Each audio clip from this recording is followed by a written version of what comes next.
അംഗനവാടിയിലെ കുട്ടികൾ ഉറങ്ങിയേറ്റാൽ ഒന്നും പറയണ്ട. എല്ലാവരുടെയും ഉയർന്ന നിലവിളിയും ചിരിയും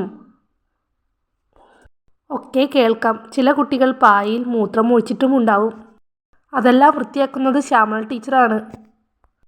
പിന്നെ എല്ലാ കുട്ടികളും 3 മണിയാകുവാൻ കാത്തിരിക്കും. 3 മണി കഴിഞ്ഞാൽ കുട്ടികളുടെ മുഖത്ത് പുഞ്ചിരി വിരിയും. അച്ഛനമ്മമാരും വന്നെത്തും വരിവരിയായി കുട്ടികളെ വീട്ടിലേക്ക് കൊണ്ടുപോകുവാൻ.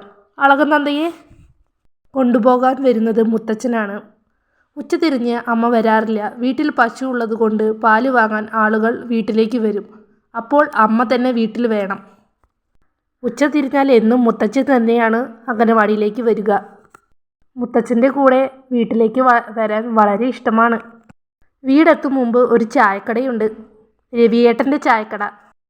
രവിയേട്ടൻ്റെ ചായക്കടയിൽ കയറി മുത്തച്ഛൻ പതിവായി വാങ്ങിക്കൊടുക്കുന്ന വെള്ളയപ്പവും പാലും വെള്ളവും അവൾക്ക് വാങ്ങിക്കൊടുത്തു. ചായക്കടയിൽ ഒരുപാട് പേരുണ്ട്. അവരോടൊക്കെ സംസാരിച്ച് നേരം പോയതറിഞ്ഞില്ല. അവസാനം രവിയേട്ടൻ്റെ പൈസയും കൊടുത്ത് അവർ രണ്ടുപേരും ചായക്കടയിൽ നിന്ന് ഇറങ്ങി. വീടെത്തും മുമ്പായി മുത്തച്ഛൻ അവളോട് പറഞ്ഞു, ചായക്കടയിൽ കയറിയ കാര്യം നീ ആരോടും പറയരുത് കേട്ടോ.